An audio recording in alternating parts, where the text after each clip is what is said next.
Hey, welcome, all my right thinkers. Thanks for tuning in to check out your boy, B-Funk. I'm thinking right out here in the lab where I do what I do for you. I got a continuation from the lesson we just got finished with, so let's get this thing started. Right is the 25 rule to live by. Story touch, story with a message with story for life. I'm gonna give you life lessons. You tune in and receiving them. I hope this is working out for you. So the numbers say yeah, obviously, because you're coming back for more, so I'm gonna give you more. Let's go. Right thinking mission, and that's what I'm on, is to enlighten, inspire, educate, and motivate you, the individual, to a higher spiritual level of enlightenment. I'm taking you to school now. Right thinking way of life through mental and spiritual discipline daily will help and guide you to obtain your goal of spiritual enlightenment, aka know thyself. My mission is to do just that.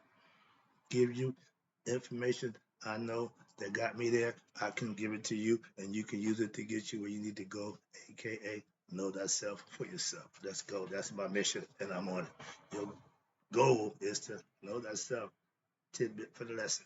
Let's go. A person who knows not and believe that they know, excuse me, person who knows not, excuse me, and knows not that they know not, let's believe it, they are foolish. Disregard them. A person who knows not and knows that they know not is simple. You teach them. That's why I do what I do for you. I appreciate you too. I got more for you. Stay tuned. A person who knows not and believes or think that they know is dangerous. Avoid them. I do. A person who knows but knows not that they know is spiritually asleep. I can awaken them with I'm the spiritual alarm clock here to wake you up with knowledge of self. A person who knows and knows that they know is wise. Follow them. All these persons reside in you. Right thinking, know that self. And to my yacht, be true. My favorite phrase is part of the lesson today. Right thinkers, let's talk about to know thyself is the goal for all right thinkers, not just a few. No, no, all y'all should want to know yourself. And my goal is to teach all of y'all the reason and the way to do just that. So let's piggyback off of the concept of knowing thyself. So therefore, all serious spiritual aspirants, aka right thinkers, you should see every aspect of your life as what? A ritual in which the soul within you, Asar, is what? Struggling to be reborn again as who? Haru, the enlightened you, the real you. This spiritual rebirth, watch this, is accomplished by the practice, listen, of listening, again, listen, to the teachings, practicing them, and more important, meditating upon them, simulating and emulating them, bringing them to your life, making it a way of life, and you see how it works like everybody else. I did it, so I know it works in that aspect. Now, with the understanding of the what? The hidden knowledge. If it's hidden and you understand it, that means you got a leg up. And you can see that all nature around you is what? Divine. Of God. A lot of people take nature for granted, but those people who ain't really paying attention, remember, those who don't know and don't even know that they don't know, there's a lot of that going on, so you leave them be. But it's a lot of that. But watch this. This includes, if you understand everything around you is divine, this includes what? Plants, animals, planets, stars, food, other people, etc. We're all one. We're all God's children. That's the concept. Even the gods are considered God's children. Mayat is the daughter of God. Tahuti, the mind of God, aka the Son. So everything comes from Him. If you ain't into God, I ain't the man for you. Why? Because it's all about God, and everything that we do should be remembered. Become God conscious, not running around here raising the roof about God, but you should be conscious of God, and you just should live and serve Him at your pace, on your terms. So watch this. Through your understanding, again, I got a buddy. He served the God of his understanding. I ain't got a problem with that. At least he understands God, and that's what it's all about. You can't serve somebody you don't understand or don't know. You want to serve a belief, a fictitious person, that's your choice. It ain't gonna go nowhere. So have knowledge is understanding. God wants you to know him. Okay. So you understanding the myth, watch this, and how it relates to your life. And by what? Living your life, what? According to this understanding, which is the ritual, aka Maya. You can lead yourself to discover and realize for yourself the mystical experience. That's the goal for all religions, to get you to listen to the myth, practice the ritual, and have your own mystical experience. A lot of y'all religious people get caught up in the first two. You like the story and you practice the ritual. You don't do what you need to do to have the mystical experience. That's the problem. A lot of y'all Christians, they claim to be Christian. You want, but you ain't doing Christian stuff. My church family, I brag because they do Christian stuff. I ain't mad about that. That's why I like it. Okay. But you need to have your own God experience. Why? That's what drives you to serve him. Don't nobody make me do this. My desire to serve him does. See? The deeper truth beyond your own being. When you realize it's something more than you to you, then you'll want to aspire. That's what they call you aspirants. You want more. You want to know thyself, supposedly. Then watch this. This is the true practice of religion. Again, my religious philosophy is religion. Why? I live it. I follow it. Like y'all follow Christianity, Judaism, Islam, same thing. I just don't call it that. I just call it a way of life. I mean, that's what religion is. Practice the way of life. If you only understand, watch this, the superficial teachings of religious myths, and that's what most of y'all do. I got Masons who came, got the first degree, second degree, and they run around having people believe and thinking they're a master mason. But they know they're not. But they want other people to believe that. That's called perpetrating. If you're a Christian, but you ain't doing Christian stuff, stop claiming to be a Christian. I don't claim Christianity, and my pastor telling me, you're a Christian. Why? You fellowship with us. You hang out with us. You do what we do. You one of us. And if you practice his rituals blindly, watch this, without understanding the deeper implications, you will never obtain the higher realization, aka enlightenment. You'll never reach it. Your practice, what, will be at the level of dogma. This is why, watch this, there is so much religious conflict in the world today, not just in the world. So it ain't just happening, no, it's happening everywhere. And most Orthodox religions, watch this, practice, watch this, only the first two levels of religious. What the heck? That is not a problem, okay? I keep telling you, as Master Mason, you need all three degrees. I give you the first one. You show suitable proficiency. I give you the second one. You study and live it, produce it. You're ready for the third. When you get caught up on the second and you hear about the third, some people out of fear, man, I heard you're going to whoop me up. You're going to ride the goat. You're going to get your butt whooped. Lord, they jump. My man asked me before I joined, he said, you want to be a Mason? I said, what I got to do? Can you take an ass whooping? Well, I took a few, but I ain't aspiring to just go get my ass whooped, but that was the concept because it was physical. When I joined the order, Masonic order, I had to go get a physical and have a note from my doctor saying I'm okay to go through the rigors. When I got to be master, I changed that. Why? It ain't about the physicality. It's the mentality. So a lot of times they get that thing wrong. But the religion only practiced the first two concepts. And the myth, that's the myth and the ritual. You know the story and you go to church. That's the level of dogma. If you're not living it, if you're not manifesting it outside the church, let it go. Why? Because you're the perpetrator. That's why they call y'all hypocrites. At the level of dogma, watch this. Each religion has different myths and rituals, and therefore little of any in common ground upon which to come together on. They do this. I'm Pentecostal. He's that. He's this. Golly. I still don't subscribe to the Catholic Church. Everyone I went in, I ain't seen a black angel yet. I'm just saying. And even when there are what? There are common principles. Watch this. Those principles are founded upon what? Couched in and transmitted through what? Parochial idea based on what? Local folklore. All your good schools are Catholics. They got the best education system. Yeah, they got the best brainwashing program going. Another lesson. But they live with folklore. Again, folklore is spoken word. I need facts and proof. Then we can work. If all you got is folklore and history, geographical variations, not enough. They found Noah's boat. They found this. You ain't found nothing. But we keep finding Egyptian bodies all over the place. Okay, ain't found their Christian yet.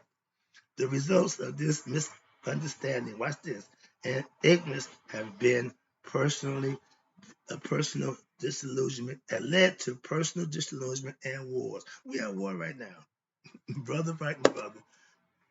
I ain't going there. Well, that's not what I come here to do. I come here to teach my concept, not to get into political nonsense that's going on in the world.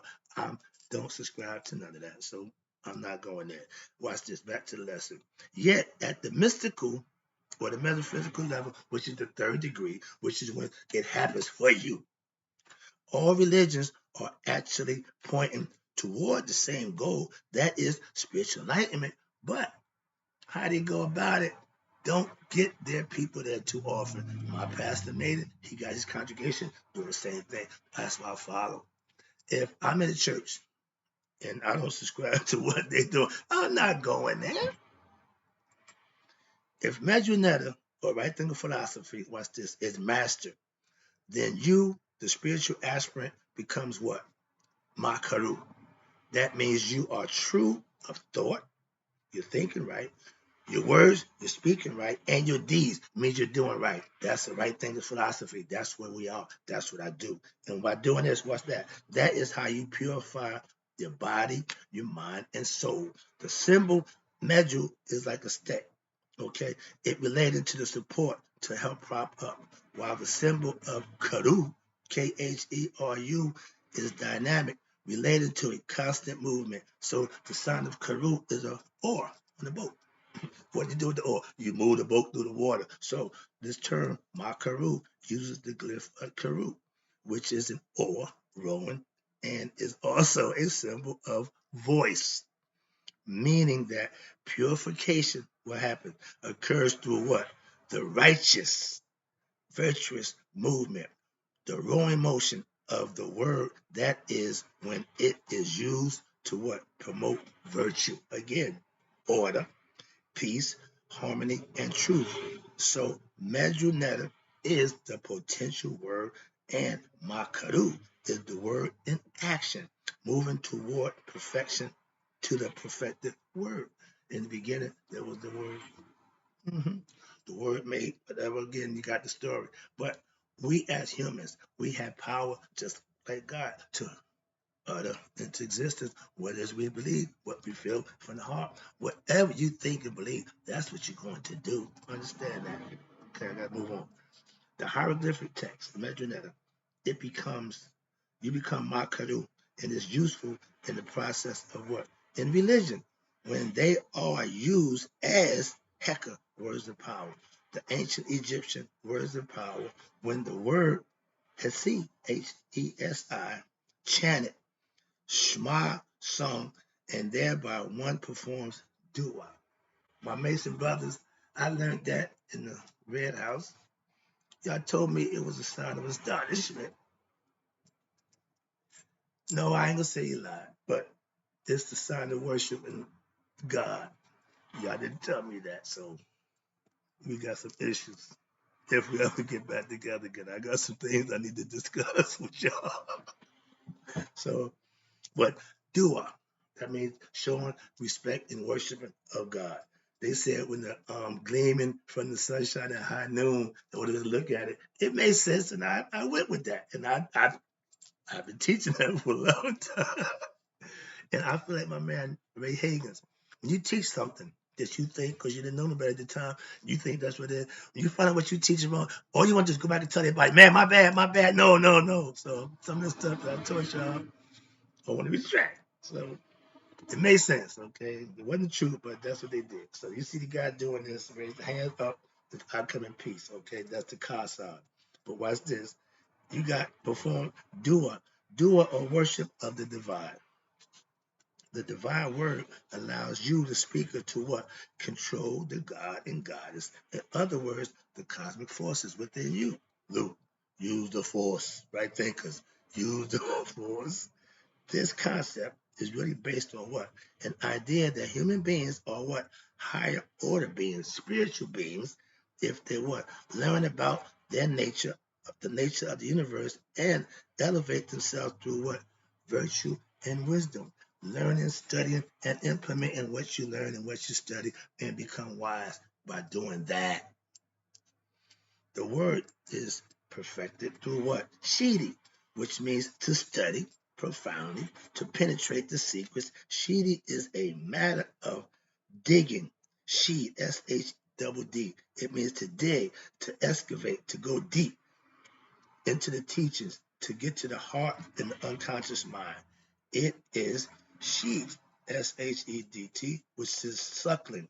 The process in which I said did with Haru. We see the baby on the tip, that's suckling. She's nourishing him, whereby a child, which is the aspirant, receives nourishment from the teacher, which is me at this point. But for Haru, it was I said. And so you, the teacher or the teacher and the student become what? Like I said in Haru. I love this thing, boy. Okay, respectively.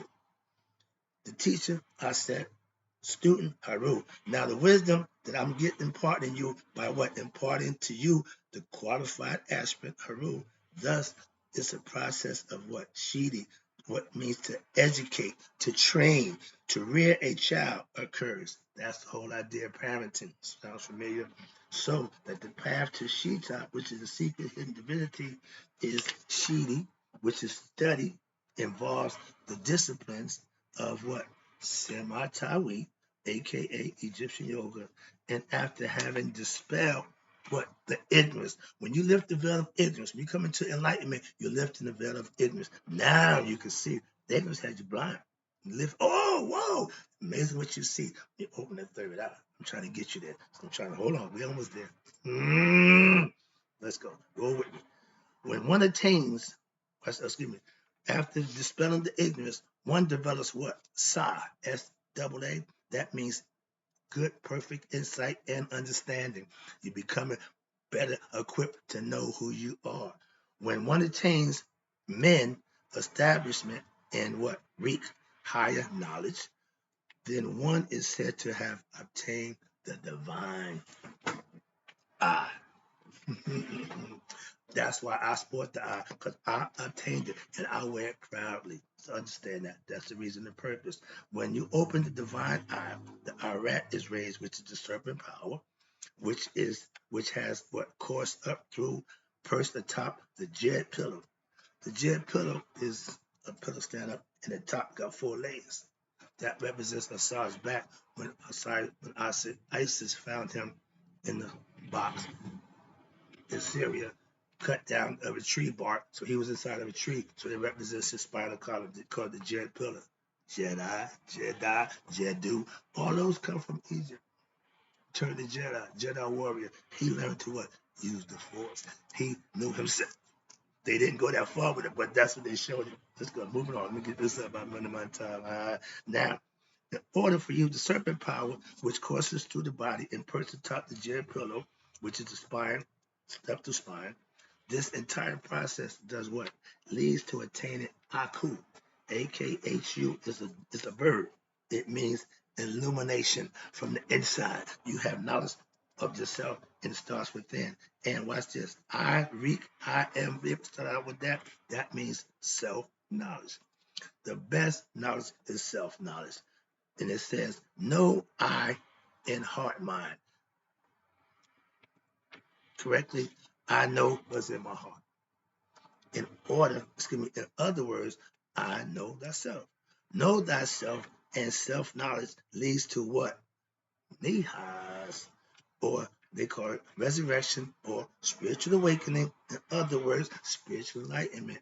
My goal for all my right thinkers. Watch this, I'm wrapping it up.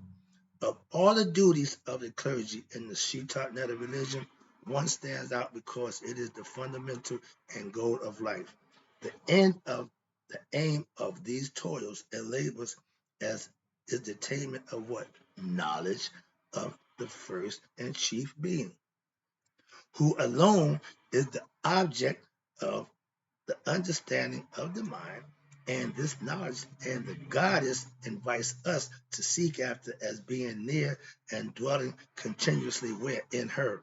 That's I said, wisdom, intuitive knowledge. She wants you to come find her and lift the veil of ignorance. Only way you can get to her is become enlightened. That's the goal. Let me wrap this up. Sa, which is understanding. You got the ab, which is the mind, and physical close to be near. Watch this, means mental constantly. Aset, which is the goddess. Nem, N-E-M-M, is to sit and dwell. Aset, represented by the throne, and that's her abode, and it means peace, abode of the heart, peace. Thus, the goal of life is to what? Always dwell in the divine, God conscious, prayed up, whatever you want to call it, in the temple of Aset. A special discipline, spiritual discipline, is enjoined for the true devotee, right thinkers. It is continually remain concentrated on what? The divine, being God conscious, to listen, reflect upon and meditate on that. The practice is to be done. What? This practice is to be done in the abode of peace, in silence. The term silence is phonetically related to the term darkness. So to dwell, remain in peace and silence in proximity to what? The divine is to practice the practice of this discipline. It is the discipline of the Sa, which is of the Sa, SBA, which illumines and teaches that discipline is incomparable because what it allows one to discover the source of spirit within, aka God. No pleasure can match it. I got this 10 years ago. I ain't lost none of it yet. And ain't no drug can keep me that high that long. So the spirit lasts. Trust me. No pleasure can match it. Again, trust me on that one. No worldly attainment suppresses it. Can't shut me down. When the personality finds peace and silence and contentment, what? There is a special peace that emerges, Hotep, a peace that transcends what? Problems, faults, and misgivings. It is a peace wherein the opposites are canceled out. That is what Hotep, here we go, means. The, uh, the appeasement of the gods and goddesses. From this perspective, those gods and goddesses are what? The opposing energies, the desires, the ideas, imagination, and delusions of the mind. To appease them, there must be clear understanding of the teachings of life and death. There must be a constant reflection upon it, and then emerges what? A meditative absorption. This is a divine act of called dwelling even while working, talking, sleeping, studying, eating, bathing, breathing, and doing anything. You dwelling always in the glory of the higher self is indisputable and yet all encompassing. It's holistic and it's most satisfying. If you're happy in life, if you're happy with what's going on in your life, that's peace. That's inner peace. That's contentment. Let me wrap this up. I'm almost there. And it is a different way of relating to the world in which there is realization that silence is the only answer to everything. Why? God tell you what? Stop. Still yourself and know that I am God. When you do this on a regular basis, you already had that concept. Okay, I'm God conscious. I ain't got to stop. I can still go and know that God got the controls. Watch this. And because everything in reality is what? Nothing. The sense of the mind that relates to the world gives way to the mind of what? Thoughtless forms, and that world of the thinking mind falls apart watch this, and the rationale of the things that must be done or should have been done or hated or loved or imagined show their true nature as demons and tricksters of what the senseless grief and that mind that dwells with the wisdom of timeless nature. Here you go. That is sought after by all who pursue what? The aim of all toils discovers the first and the chief being. There is the realization of that is I. And this is why the priests and priestesses say, the great, pup, nup, tough waju. He is me tied to each, he and me tied to each other. He and I, he is I, and I am he. We are one. And this gives you to what? The great awakening of right thinking philosophy, the ultimate purpose of all traditions of right thinking philosophy, including the Inuit tradition, is what? To attain spiritual awakening, aka nihas. Nihas means what? Listen, wrap it up right here. Nihas means to wake up, to awaken to what? Your higher existence or your higher self. This is a mystical movement of self-discovery and union with who? The supreme divine frame as a hidden deeper existence of life discussed in various sections of the Pert M. Heru, ancient Egyptian Book of the Dead text, for example, where it is said, I am the same God, the Supreme One who has a myriad of mysterious names. The goal of all right thinkers in the discipline is what? To discover the meaning of who I am, to unravel the mysteries of life, and to fathom the depth of eternity and infinity. This is the task of all right thinkers, aka human beings, and it is to be where accomplished when in this lifetime. Wrapping it up. This can be done by learning the ways of Neteru, emulating them, and finally what? Becoming like them, Akus, the enlightened being, walking the earth as giants and accomplishing great deeds such as the creation of the universe. That's who you are. That's who you should aspire to know. And if you turn on me, I help you get there. Now I got to go.